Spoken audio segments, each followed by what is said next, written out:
of the things that were happening rapidly, the changes that were happening rapidly, not just in technology and not just in, you know, governments and the way things were being done.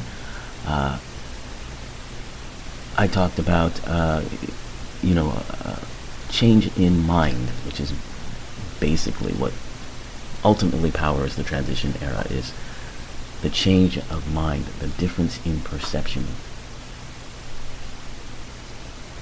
The difference in perception that allows, after decades of contentious, fearful laws and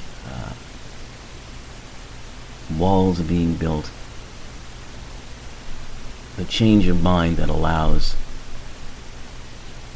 for instance, the issue of gay marriage to be accepted. And if you recall, it seemed to happen almost overnight. Same thing with the way transgender people were perceived and talked about. Well, now for many, it feels like we're falling back to the old ways of viewing things.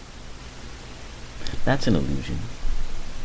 But as I mentioned throughout that series, in the transition era, this is not the kind of transition era where things go straight forward. And that's due to planetary influences that I talked about that were happening at the time, really set the stage for this. This is more of a one step forward, two steps back, or two steps forward and one step back kind of thing, a zigzag approach. This is how most transitions happen anyway. So that is what I believe is happening. And yes, there is a feeling of falling back.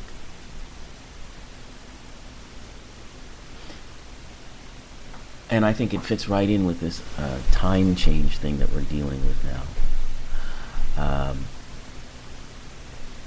Because the time change and the change of daylight also changes people's moods. So this is around the time of year, by the way, for our wellness tip here.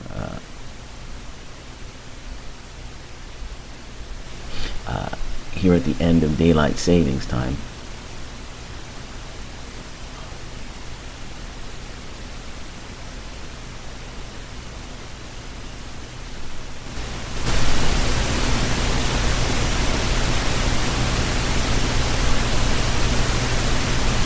and everyone sets their clocks back, there are many people who suffer from what's known as SAD, or seasonal affective disorder, because of the shorter days and the longer nights. Some people call it the seasonal blues. There still is no known cause. Research continues. They think that it has something to do with the lack of light that might impact our biological functioning. But many people have symptoms such as depressing feelings throughout the day, low energy, losing interest in activities, difficulty sleeping. You might find some changes in weight or appetite, difficulty concentrating, and social withdrawal. If you notice an extreme dip in mood coinciding with darker, colder days of winter, there are some recommendations for you, including visiting your doctor, getting some blood tests. There might be low levels of iron and vitamin D that could be boosted, that might help you. Other things that you can do if you have this difficulty, try to experience as much daylight as possible. So if you can get out during the day, take a walk, that may help lessen the symptoms and help you feel better when the sun does go down. There are also people who use some of these sun lamps to allow them to have that kind of light available in their home when there isn't actually the natural light coming through. Try to stay active. That may be hard, especially if you're having those kinds of feelings which make you want to fall back and not go out. It may take a bit of pushing to do it. But if you can get out and do some physical activity, even if it's just to work out or go for a walk with a friend, take the dog out for a walk, that can make you feel better. And as we always talk about on this show, your diet always has something to do with it. One thing in particular are sugar foods and foods that have sort of a high caloric fat content, which is also related to sugar. So of course junk foods and that kind of thing can really make your mood fluctuate because it causes spikes in your blood sugar, and the spikes in your blood sugar can cause highs, and then you crash down when the blood sugar drops, and that can cause a depression. So foods that have more protein-rich elements to them can stabilize blood sugar and balance moods. We'll continue to talk about those sorts of things, but some of the foods you can eat are avocado, lean meats, or one of the recommendations here, I've never tried this, but I'm sure it could probably help, coconut oil. And then if it's a real difficulty, you could seek help from a psychologist.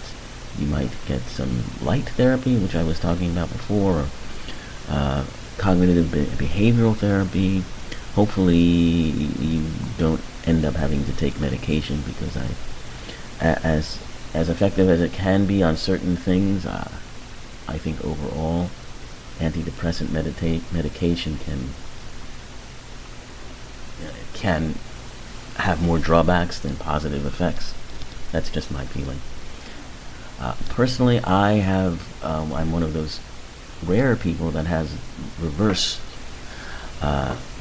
seasonal affective disorder. So my difficult time comes in the summer, when there is so much sunshine and extra hours of light that really affects my mood. It does cause me to feel a little depressed, but it's more an anxious feeling and a feeling of exhaustion, and that causes or triggers a feeling of depression for me. And there are others like me. They say about 1/10, I think, was the statistic of people who have this get it in the summer. 1/10 of all SAD cases, seasonal affective disorder cases, are reverse seasonal affective disorder, like mine. So for me, this time of year is a relief, and is energizing. So if you're one of those people, enjoy. But also be, aware of others who are having the reverse effects, and do your best to prepare yourself for when summer does come. So in talking about falling back and the change in time, I think it really shines a light on what time truly is, which is an illusion. Right? We're all living in the same moments, wherever you are in the world.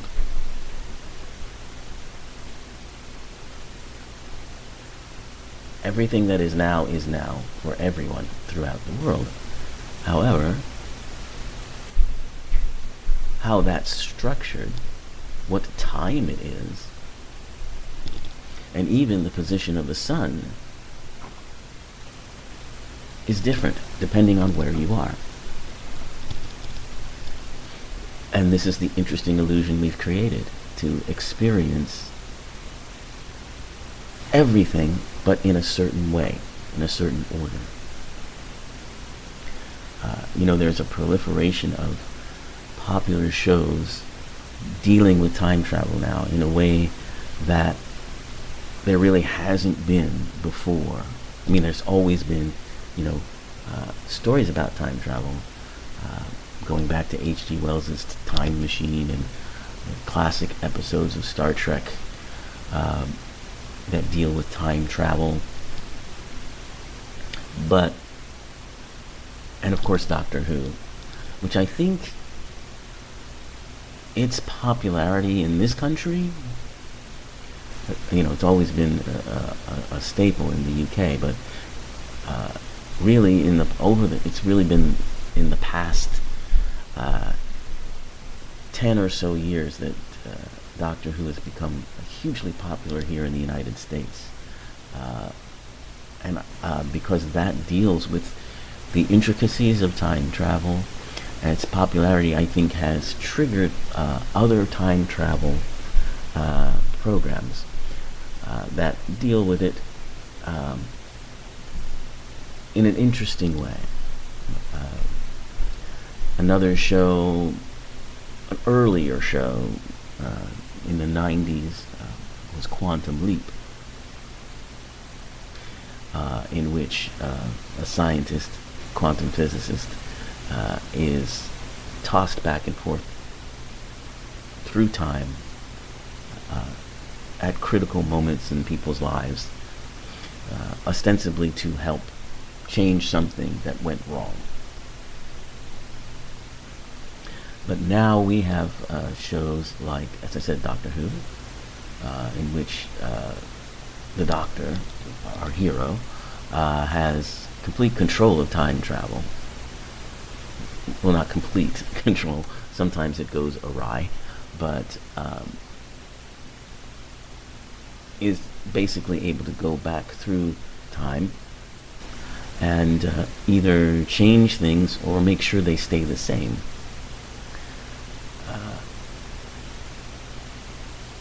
There's another very popular show, The Flash, which features a superhero who's so fast that he can literally run backwards or forwards through time. He's a superhero.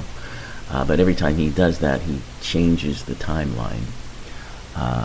And The Flash is very good at looking at this theory of multiverses, in which there's multiple timelines that are affecting each other, and certain things happen in each of these timelines, but may happen in different ways. And the show really goes into some very interesting detail with that.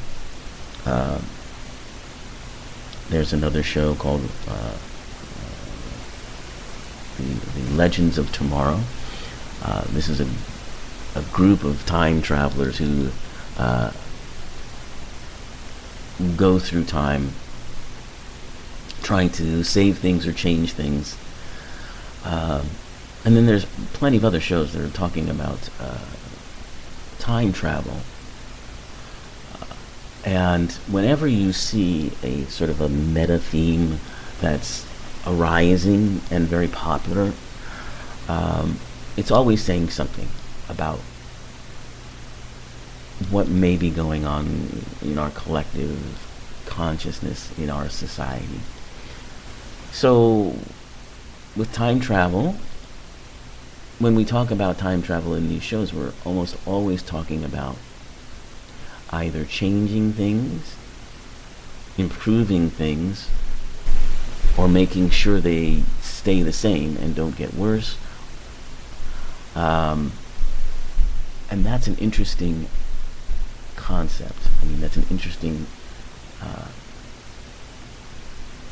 place that we seem to be at. And I think it goes back to what I was talking about before. This idea of how rapidly things are changing, maybe too fast for some people's life. And so there's an impulse to want to go back to the way things were. While there's also another impulse to